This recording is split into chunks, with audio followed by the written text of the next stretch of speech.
No. It's a podcast. Welcome back to the Real World Podcast, the Tape Crusaders mini-series, all things Batman being covered. I am your eternal host, your Batman eternal host. That's a joke about 7 people will get.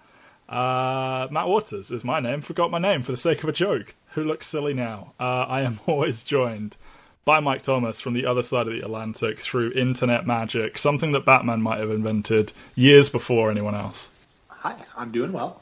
You didn't ask, but I figured I'd let everyone know and let you know anyway. But I am doing well. Well, after you started comparing things to Hitler last time, I think you rescinded your rights to be asked how you are. You can earn them back if we line up more on this one. Fair enough. How are you? How are you doing? Let's forget that this is a podcast. Let's just have a talk, you and me. What's going on in your life? Well, work could be better. It could be better. It's never perfect. Speaking of things that could be better, and that are definitely not perfect, Batman Returns, everybody.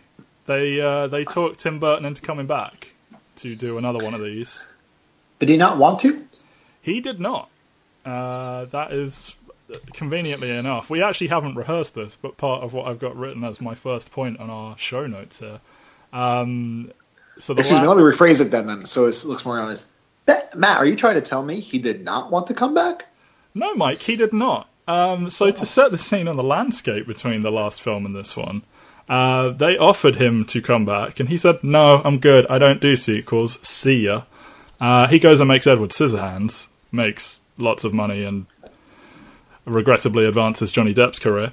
So Sam Hamm... Wow! I know. Shots fired. My best friend Sam Hamm, who you credited with no good things, and I said was the guy that wrote all the good things in the first one. He writes 2 drafts with Penguin and Catwoman. They eventually say to Tim Burton, okay, what if we give you more control? What if it's a Tim Burton film this time, rather than just you directing the one that we already had prepared for you? And he goes, I like that. Sam Hamm gets booted out, and they install Daniel Waters, who I feel conflicted now because he shares my name, and yet we do not share a vision of what makes for a good film. That's interesting. I think this film definitely feels more Tim Burton-y. I think we both kind of sense that, or discussed that. So we actually kind of basically watched this at the same time. Yeah, it was weird. We were just texting each other about it, again, using magical internet powers. Yes. And I was like, oh, this is dumb. And then you were like 5 minutes ahead of me, and we almost... Like, it gets dumber! Yeah, somehow. But I think it is very important up front to note that they literally got Burton back by saying, what if you made it more Tim Burton-y this time? Because that will play out heavily on the film, on our feelings of it. And it's just something that needs to be noted. Yeah, and the more controversial aspects of the first one, let's not do the good-bad distinction. Let's go with controversial bits, are the ones where he ignored that writer, who he has now gotten rid of altogether. So, this is Burton just completely left to his own devices, with a writer that he has worked with before, with a Tim Burton-y writer, and we get the most Tim Burton-ass opening scene in the history of cinema. Yeah, just to dive into it, this is going to be one of the longer synopses I've done, but I really feel it's important that this be read out loud, because this definitely sounds like I got mixed up with a 1960s Batman. So if you will allow me. So years ago, the Cobblepots throw their deformed son Oswald into a river, unaware he washed up in what Tim Burton claims is an abandoned zoo where he is raised by actual penguins who were, left. Shades of Apocalypse. Not exactly, but shades of Apocalypse. Shades of Apocalypse. An abandoned zoo that still has penguins. They were like, oh, this zoo's done. We're going to bounce. What about the animals? Leave them. Anyway, 33 years later, Oswald, now called the Penguin, is somehow a sewer-dwelling crime boss, and he kidnaps Max Schreck, who is a prominent businessman who's very corrupt, and he blackmails him into helping him return to the surface. And they hatch a scheme where he looks good by saving a child that his own men kidnapped. And he returns, and he becomes a local celebrity, and they grant him access to the Hall of Records so he can find out his real name, who his parents are, blah, blah, blah. Meanwhile, Selena Kyle, who is Shrek's downtrodden secretary, discovers evidence of his corruption, so he throws her out a window. But she survives thanks to a suspicious number of stray cats trying to eat her. And then she turns into a zombie cat lady with a radical personality change, and she becomes Catwoman by cutting up her clothes. Again, suspiciously well. She cross paths with Batman, wreaks very minor havoc on the city, and then forms a partnership with Penguin because they both hate Batman. Penguin launches a bid for Mayor of Gotham, at Shrek's suggestion. He and Catwoman frame Batman for murder, but then Batman plays recordings of Penguin bragging about tricking everyone, so people start throwing food at him, and he retreats back to the sewers and launches his true plan, kidnapping all the firstborn children of Gotham, which is what he was doing in the Hall of Records. Batman saves the children immediately, which doesn't stop Penguin, as he has yet another backup plan, which is to destroy the city with an army of penguins with missiles strapped to their backs. And they wear little control helmets, and Batman stops them by hacking these control helmets. A swarm of bats that just sort of comes at the press of a button knock penguins. Well, how was the Penguin supposed to know that Batman would have a Batman Penguin helmet hacker? I mean, exactly. How was he supposed to know that? That's. I don't know if that's less logical than shark repellent spray, but anyway, these bats knock Penguin to his apparent death, leaving Batman to try and talk Catwoman out of trying to shoot Shrek. He's of course been romantically linked to her, as she was the nearest white woman that he saw. Shrek shoots them both. Batman survives thanks to his body armor, while Selina absorbs multiple gunshots as they play out a legitimate 9 Lives storyline. And then she blows herself and Shrek up with electricity, apparently killing them both. But Bruce can't find her body afterwards. And as the film closes, he sees a stray cat in an alleyway, goes after it. She's not there. Takes this cat home, and then the film closes with a miraculously alive Catwoman looking up at the bat signal. Penguins with rockets, hacking control helmets, zombie cat lady, 9 lives. What the fuck is going on in this film? Noticeably absent through a lot of your recap, Bruce Wayne. Yes, Batman. Noticeably absent from the film. Bruce Wayne, why don't you take us through Bruce's sort of first hour of this film? It's about a 2-hour film. I'll double check. Yeah, it's about 2 hours and 5 minutes. Bruce Wayne, Batman, in the movie Batman Returns, does not return until 13 minutes in. As you pointed out, he doesn't pop up again until the 35-minute mark. And he's in it a couple more times within the first hour. In that time period, he showed up to beat a couple of goons, to be fair. Then he watched some TV. He ate we learned some surprisingly cold soup. He wasn't ready for the gazpacho, And then he Skyped Alfred from his car. Batman invented Skype. Legit. Yes, and he invented car Skype, or Skype in general. That was the first 45 minutes of Batman in Batman Returns.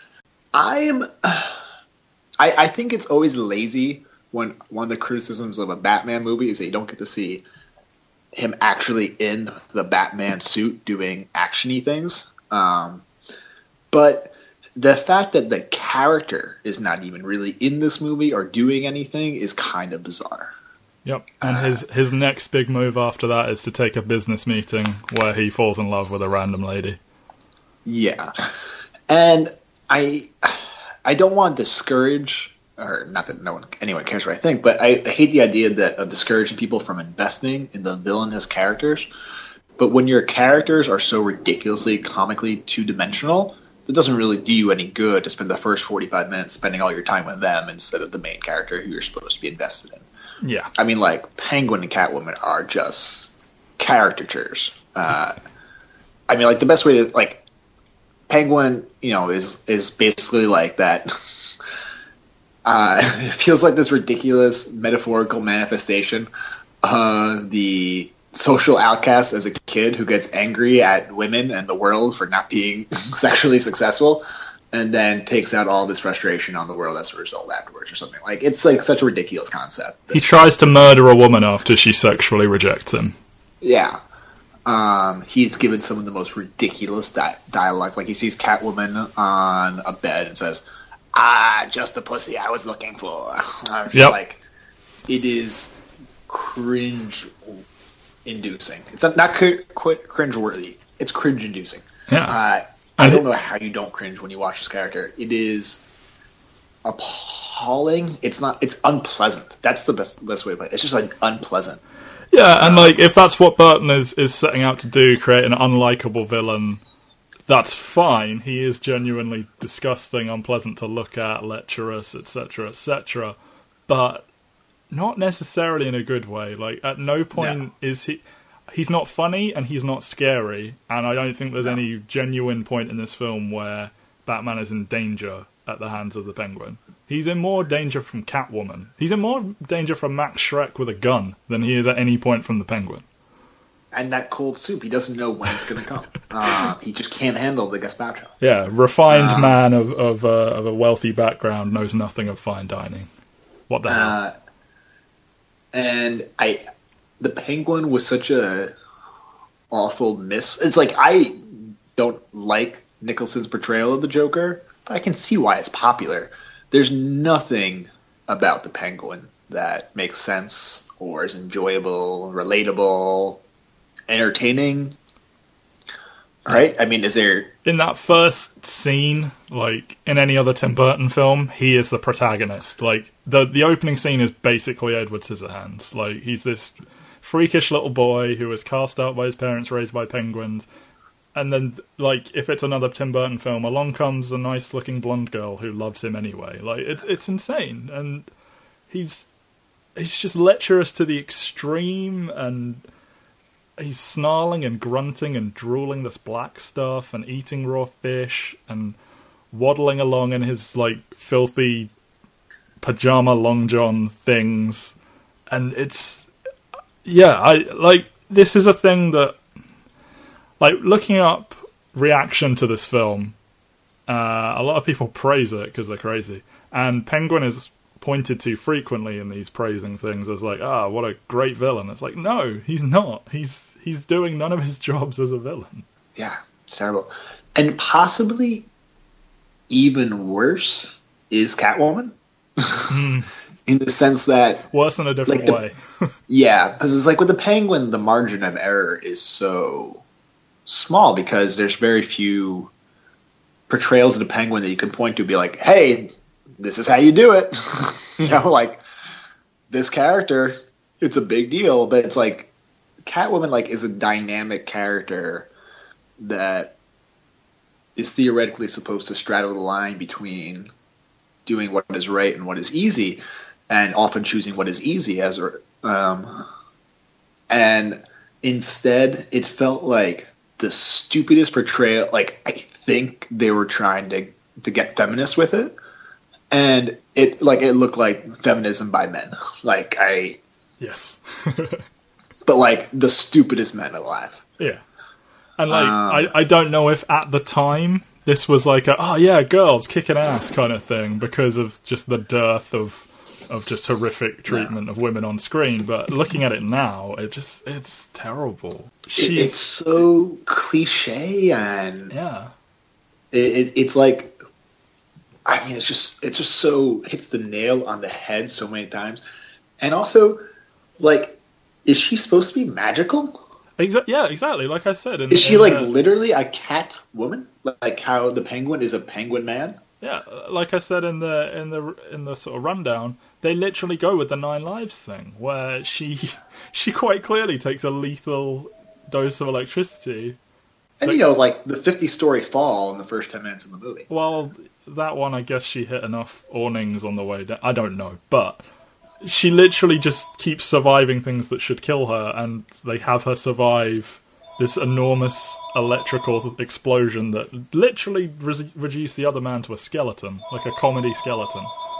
No, there's virtually no value in her whatsoever in this film, which is a shame because the Catwoman Batman dynamic is interesting and touches on a lot of themes of male privilege and all this stuff, and they just swung and missed so hard here. Yeah, that's one. But it's like they were swinging for the fences, but were like facing the wrong direction and still missed. Yeah.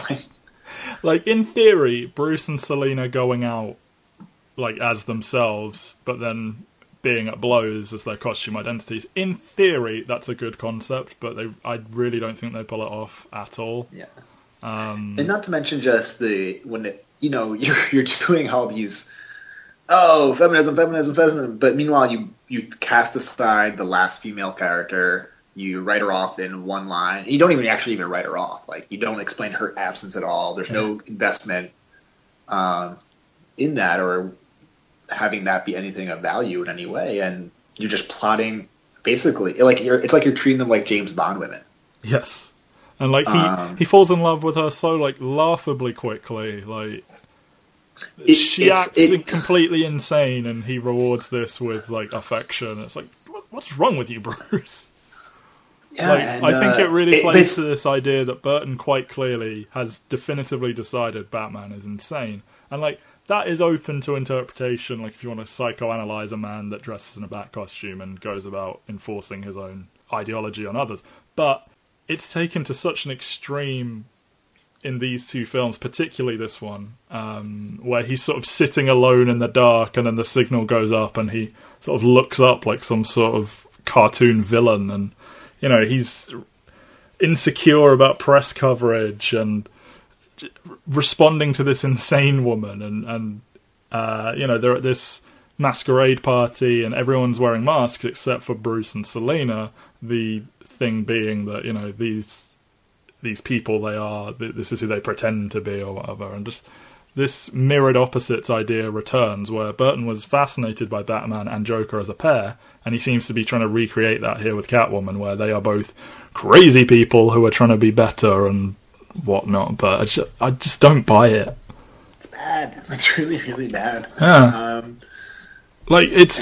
Some of the scene, like the early scenes with Catwoman, are just laughable at times. Like, they go for this sort of, for lack of a better term, high school drama level of sort of, oh look, she's a sad lady who comes home and talks to her cat, and she's like, oh, I forgot, I'm not married. It's like, is this a real professional Hollywood screenwriter that wrote this? And then, she comes back and is smashing her apartment up and doing this very strange voice, and it's like, and you're meant to be a good actress. And this is the least of it, but like puts together her Catwoman suit, all of a sudden is an expert in hand-to-hand combat. Yeah. Like, what? Yep. It's crazy. It's crazy. I'm sure there's a person out there who thinks this is a better portrayal of Catwoman than Anne Hathaway in Dark Knight. I would love to talk to that person. And I just can't even wrap my head around it. And I'm not to put Anne Hathaway's performance on a pedestal, and we'll get into that later, obviously later, but it's hard for me to wrap around the idea of having any romanticism for these films. Yeah, even with you and Batman, like, you like it, but you have reasons for liking it that have nothing to do with like your childhood or something. It's like, or in some insistence that it's like great. It's more just like, you've thought about it. These are things you find interesting. Yeah. And like, that's totally fair. But she eats a bird. She gives herself a cat bath. She like licks her pleather outfit and then rubs her pleather head with it. Yeah, it's. And Tim Burton calls her. I found a quote. He says how she's normal at the beginning of it, and that he wanted to have her start out as a normal person who gets changed. It's like, she's not normal. She's this is like character assassination of Selena Kyle, who her whole thing is, she's gone through some shit, but she's like a strong female character who, that's what Batman finds appealing about her, that she is a strong woman. And they reduce it to like the downtrodden 9-to-5 lady trying to make it in a man's world and whatnot. And it's like, you've missed the mark so incredibly profoundly. The fourth main character is actually Christopher Walken as Max Shrek. It's kind of one of those things like you just kind of forget about. I completely forgot he was in it until we revisited these. It's kind of weird. He's just like I think he's also in it in the first 45 minutes more than Bruce Wayne. Oh, undoubtedly he is. And it's just Christopher Walken being Christopher Walken. I mean, if you like that, like, it's pretty enjoyable. Yeah. With a ridiculous wig and eyebrows. Yeah. And the actor playing his son decided to do a Christopher Walken impression the entire time. So it's like that Saturday Night Live skit, the Walken family reunion, which is very funny skit and way better than anything in this movie. Yeah, Amy Poehler should have been cast in this role. As his daughter.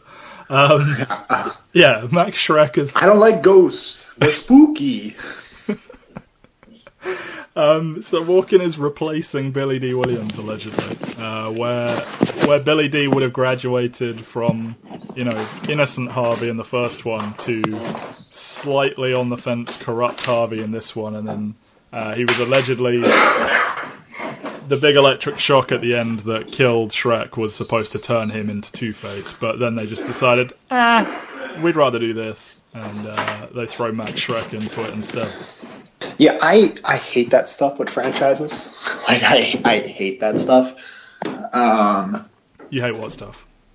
Like, where you just, cast aside characters, you don't... Okay. It doesn't feel lived in. It feels like you're going from movie to movie. Like, I'd rather you just literally not start over, but just act like it's not in the same universe. Yeah.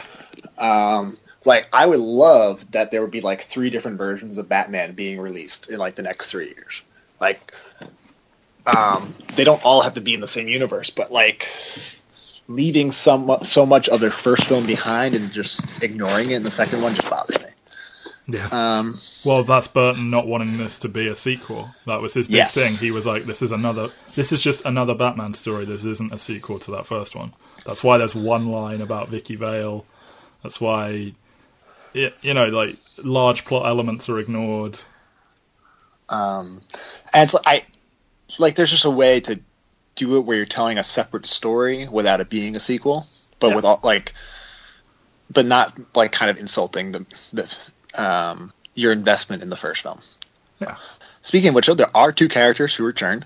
Yes. Or 2 actors who return. Michael Gough and Pat Hingle return as Alfred and Commissioner Gordon, respectively. I don't feel like Gordon's in it that much. No, it's really not. I remember nothing. I don't really remember anything he did. He has a couple exposition lines. That's it.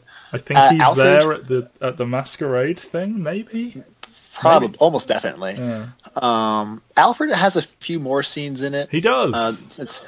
I like the warmness of this Alfred. Yeah. It doesn't offer a lot in terms of a character or anything like this, but it's like that warm comfort of having your grandfather. Yeah, that's what I like about Michael Gough's portrayal of Alfred in these 4 films. It's he's not much of a character, but he's just nice to be there. Yeah.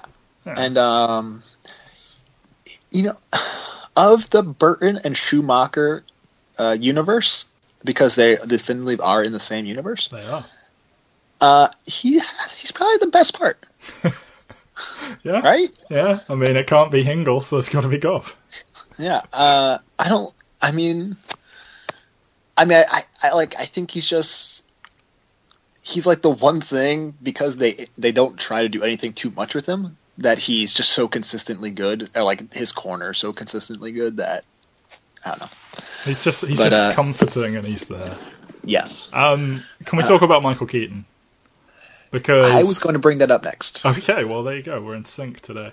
I didn't talk enough last time about how I thought he was actually pretty good in that first one. With what he had, I think he did a good I think he was good and aloof at the party scenes. He portrayed being kind of uncomfortable in his home, which is what Burton wanted from him. He put some thought into being Batman versus being Bruce. I think this time around he is significantly worse. He's a lot hammier, both as Bruce, as that scene I mentioned before, where he's sitting in the dark and just sort of waiting for the bat signal. It's just comically cheesy. And then as Batman, he's a lot sillier. He's much less imposing. He looks more stiff. A lot of the angles they shoot him from make him look less scary and more just you're a dude in an uncomfortable looking costume. And he's getting his ass kicked by Catwoman, and just overall a much worse portrayal this time around, I think. And I'll speak to his performance in a sec, but also once again he is just killing people with reckless, not even reckless abandon. He's aiming to kill people. Yeah, he straps TNT, cartoonish looking TNT, to a human being. That's not a subtle, oh, maybe he'll die thing. That's, no, I'm going to blow this motherfucker up. Keep that in mind when we discuss the Batman vs. Superman, because like, I think people got so attached to Nolan's version of Batman or their concept of Batman in general that people like exploded when they saw people like Batman clearly not caring about like, the human cost of sometimes. Yes. But I found this to be more appalling. Oh yeah, he sets a man on fire. He punches a woman off a roof. Like, she survives, but he had no way. I mean, maybe he knew that was there to catch her. Like, she lands in a huge truck full of what she calls kitty litter. I hope it wasn't. That would be a really uneconomical way to transport kitty litter around. Maybe he knew it was there for her to land in, but he straight up punches a woman off a roof. Yeah. So that's not good. It's not good.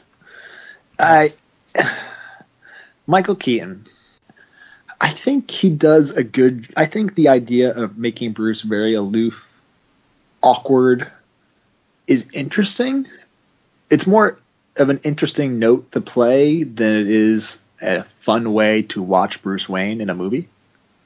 That makes any sense? Like, there aren't too many scenes in either movie where I'm just like, wow, I'm glad I'm watching Michael Keaton play Batman right now.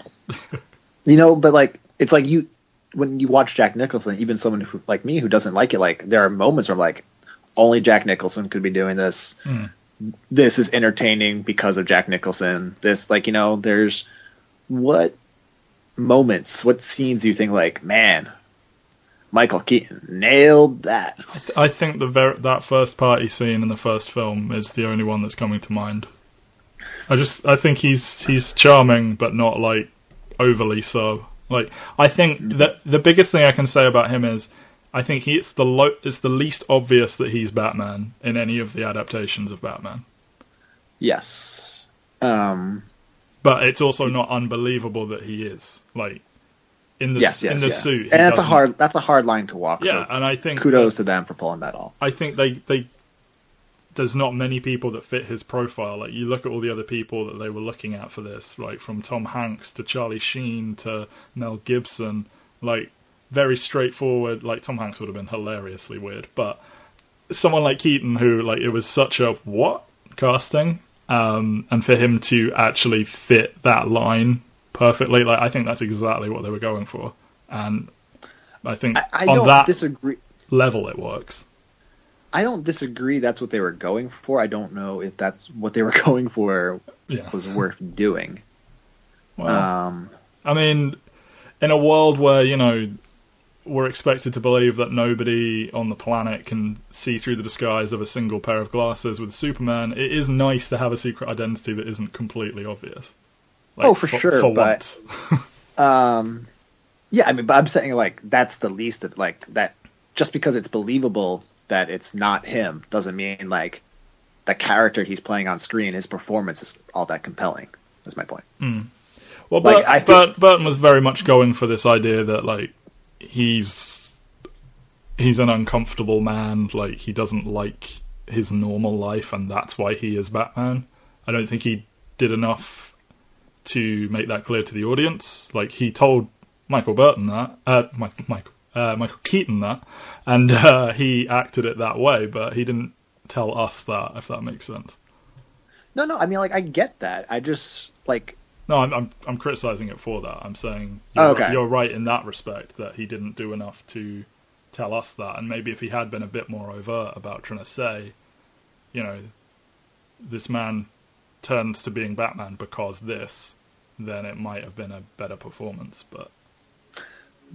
Maybe. But I say at the same time, I find him oddly compelling, and, like, as the movie's...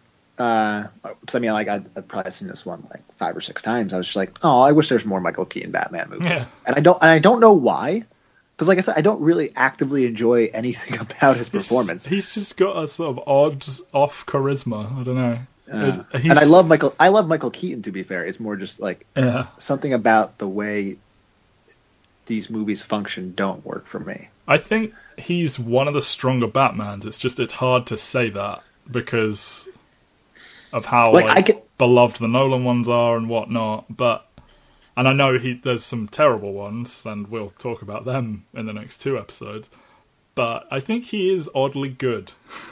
I would like to see it with better director and a better writer. Undoubtedly. You know, like I think there was potential though. I think it was. I think all the things they say about him are true in theory. Like his eyes, there's that craziness to him. There's that uncomfortableness. I think it's there, but the quality of the films almost doesn't even give him a chance to really unleash what he was capable of in this role. Especially with this one, I just felt like, wow, this is the last film Michael Keaton will play Batman. Like, what a... Yeah. Well, he demanded a lot more money, and he was told it would be easier this time around, and apparently it was actually much harder, so that might be why he didn't come back. But he was assured there'd be a lot more, stunt doubles and easier shooting days, and he actually had to do more. Yeah, but it'll be interesting to, compare it to like the next two, because my memory of them, like I have memories of Kilmer and Clooney in the roles, but I haven't seen them in about 5 or 6 years, so yeah.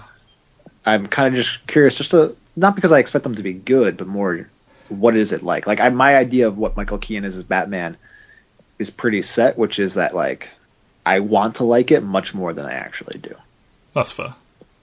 So we've gone through the cast, and I mentioned Billy D. Williams was cut. There is another cut member of the cast who might maybe be worth talking about.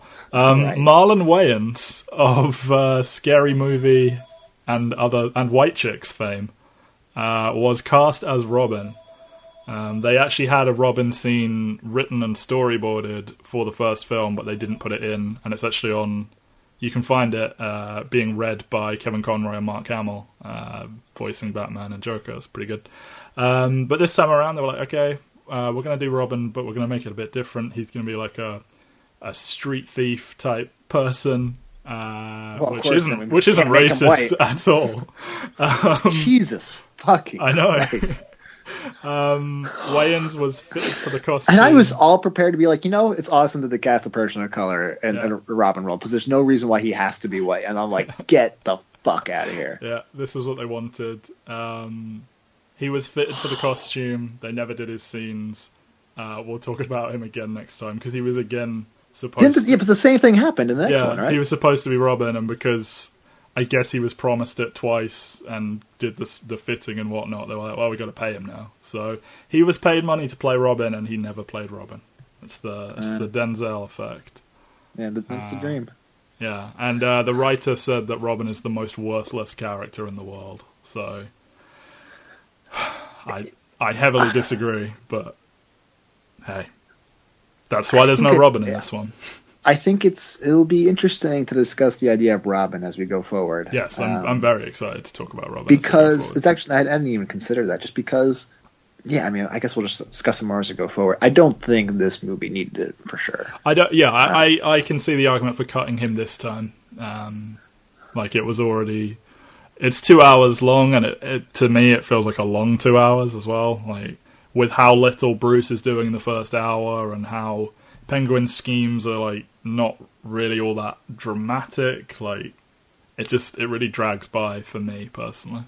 Yeah, I find it easy to watch, oddly enough, despite nothing. Like I don't find it like Batman 89 just like I find grating. Like I can't watch it.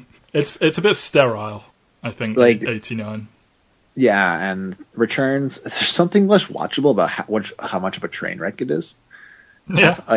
It's so bad I can't get mad at it. It's like being mad at a puppy. It's like, of course the puppy just shit on the rug. Like, I mean, there's a scene where 4 penguins drag the penguin's body into the water in a sad funeral ceremony. How can you be mad at that? Yeah. We probably should talk about more with Forever, but I like Marlon Wayans. He was really good in what was that heroin movie?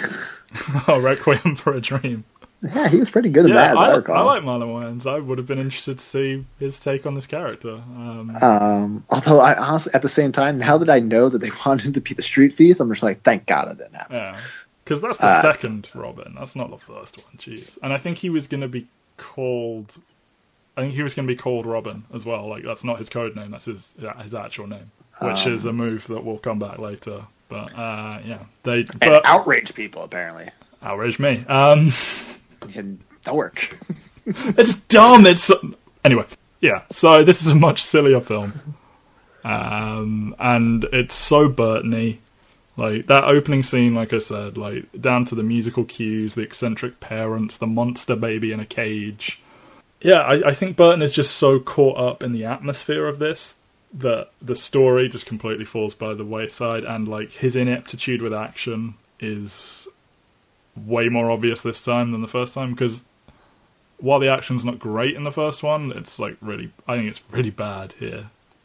Like, it was passable the first time, but like he seems really out of his depth with the action stuff, and he's just so in love with, like, here's our dark tone, it's Christmas, it's a dark Christmas, here's this horrible man, and yeah. Yeah, it's interesting, though, the idea that the first one was much more someone else's vision compared to his, and I guess you can see that one kind of feels like someone, like, it feels like different people trying to make their own movie. Yeah. And this one is definitively a Tim Burton movie. Yes. And it's clearly for the worst. Yes. I mean, first time around, it's his third film. He's not a household name. He's young. He's being trusted with a very large project. He's working with Jack Nicholson and Jack Palance and, respected actors who yelled at him, apparently.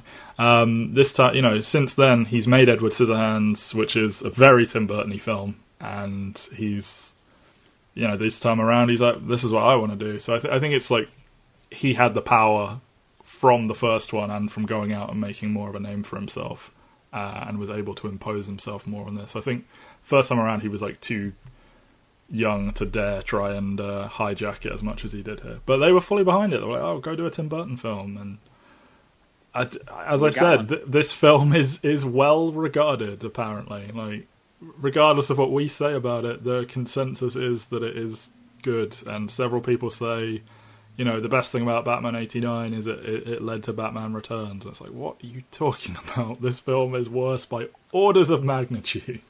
Yeah, this feels like and it was nowhere near the phenomenon that Batman 89 was, despite doing very well opening weekend. I think even most Batman fans write this off. I'm not saying, like I said, obviously there are pockets that really praise it, but yeah.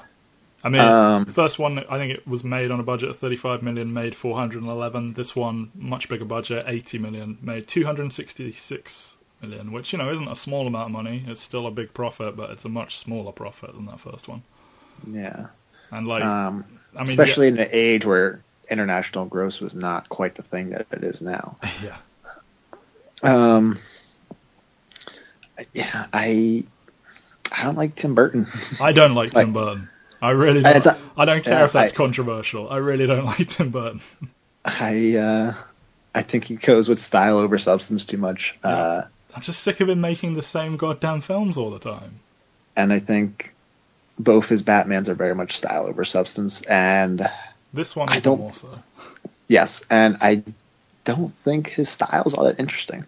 No. Like, it'd be one thing, like I said, like, I'm all down for a completely absurdist take on Batman because the concept is so absurd it deserves to be made fun of. Oh yeah, you can go all sorts of crazy places with Batman. You can do like my favorite Batman book is the weirdest fucking Batman book ever.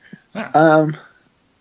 That's the thing. Like this, we'll talk about the Nolan ones when we get to them. But like these are hyper realistic, and some people are like, yeah, that's what I want. I want it so it's fully 100% realistic. It's like, have you read Batman ever? Like this is a world where there are confirmed aliens, ghosts, monsters, mutants, a tiny little creature that lives on his shoulder and talks to him sometimes. Like it is a fundamentally silly world. Like you can treat it with seriousness, but Solomon Monday, born on a Tuesday, or whatever the fuck that guy's name is. Born on a Monday. Born on a Monday. There you go. Right. I'm sorry. Solomon Grundy, born on a Monday. There we go. There it is. I like Nolan's take is one take on Batman. Yes. And while I will definitely be the defender of Rises, you see the limits with that vision in Rises. Mm-hmm. It's like the scope of that movie doesn't make any sense based on the rules established in the first two. Exactly. And I feel like, so it's not that one vision is automatically right. One vision, if anything, limits what you can do. And for the best, because there should be many different visions of it. So it's not that the fact that Burton wanted to take this absurdist comedic approach with Batman was bad. It's that Tim Burton sucks. Yes. Like, yeah. Okay, we're going to end this with 2 very quick games, if you're willing. I haven't actually prepped you on these, so... Oh, wow. Yeah, okay. So the first one is, we're going to take turns saying things we like about this film, and whoever runs out first loses. Okay. And that's the first game? Yeah. Do you want to go first? I'll go first. Okay. It's very, very watchable, and I find that to be an improvement over the first one. Okay. I like all Batman stories that are set at Christmas time. I think that that's a good setting for him, because it's a nice juxtaposition, happy, snowy, and then his, I'm Batman. Yeah. While I won't cheat and steal that one, I'll say I agree with that in general. So we're tied. Christopher Walken's son makes me laugh to no end. Good. I like the shot of Catwoman at the window to his department store where she's standing in the giant logo of the cat. Okay. I like Michael Go. Okay. I like that when Penguin was running for mayor, they used, images of him from the comic books as his campaign posters. Nerd. It looks of that style. I don't know if it actually is. But yes, nerd. Let's see. Is there anything? If you name anything, you win, because I think that's all I've got. It's tense. Can Mike name one more thing he likes about Batman Returns? I don't know. I don't think so. Wow, okay. It's a pretty bad movie. It's a pretty bad movie. Yeah. Okay, so that's one game. That was fantastic. I'm sure everyone at home is just applauding and just throwing things in the air with joy. So the second one is, I'm going to name you some plot holes in this film, and if you can come up with a valid explanation for them, you win a point. Okay? Okay. I'm ready. Why would Selena reveal to Shrek that she knows he's, corrupt? Because she confronts him with this he finds her in the office, and she just willingly gives up this information and goes into great detail about everything she's found out. Which gets her thrown out. Not handle a corporate environment. Duh. I thought you were going to say they can't keep mystery solved. Okay. 1 point. 1 dubious point. Okay. Why on earth would the people of Gotham in any way be charmed by this gross sewer man who bit a man's nose off? And why isn't it Shrek himself running for mayor? Because a helpless corporate stooge who's living on his name could not possibly believably run for a major political office and have any success or be taken seriously at all. That's why. He does tout the ability to grope multiple women as a reason to be mayor in this film. It's so ahead of its time. There's no way where that can happen, and only a lecherous scum like Penguin could possibly get away without any of this. Okay, 2 very dubious points. Does Batman actually clear himself of the murder suspicions? Because he's framed to look like he threw that lady off a roof. Well, that lady fell off a roof. It's made to look like he did it. He later reveals that Penguin tricked people, but does he ever actually clear himself of that murder allegation? Innocent till proven guilty, motherfucker. Okay. I'm dominating this game. Doing well. Would the Penguin be all that hard to find after he steals Shrek, given that there's an enormous hole in the floor and a large number of witnesses? Are you kidding? We're not going down there. That's a direct quote from The Dark Knight Rises. I'm going to fact check that, but I'm going to give you the point for now. Okay. Why does Batman's radar make quacking noises when he's tracking this duck vehicle that he's never encountered before? It's all actually part of the simulation technology developed along with Skype. Okay. He invented Siri as well. Okay. And this is my last one. Why would he reveal his identity to Shrek at the end when Catwoman is is threatening to kill Shrek. He just he rips his mask off, meaning that if anyone else rolls along, they're going to see him as well. Because he knew that Max Shrek was so dumb that he would ask, Bruce Wayne, why are you wearing a Batman mask, man? He does do that. All right. But it's only that damn woman, Selena Kyle, who ruins it for him. The plan was perfect. Okay, that's a clean sweep. You've dominated this game. You win. This is an airtight script that was written with no holes whatsoever. We'll try and incorporate more games into future episodes, but I thought that was fun. And I think that's basically all we've got on Batman Returns, unless you have a closing statement. Definitively right now for me, 66 number 1, 89 number... Oh, wow. Oh, you have to say a positive thing. You have to prefer this to something. Are you really deliberating this? I go Returns number 2, 89 number 3. Are you serious? Just because you have an easier time watching it? Because it's bad? 100%. 100%. I think they're both equally awful. I just think Returns doesn't, like... It's just not... Like, it's stupider, but, like, it's also in a far stupider context. But it's not stupider on purpose. Like, Tim Burton thought he was making a profound, charming film, and he made an absolute laugh riot. But I'm laughing. Like, intention is meaningless. Like, I don't care what he was trying to do. If intention is meaningless, Room is one of the greatest films ever. Or The Room, I suppose. I mean, there's a reason why The Room makes a ton of money every year. It's because people laugh at it. Okay. For me, it's 89-66 Returns. Wow. Yeah. Podcast series cancelled, sir. Yeah. We will not be back next week to talk to you about Batman Forever. We will not.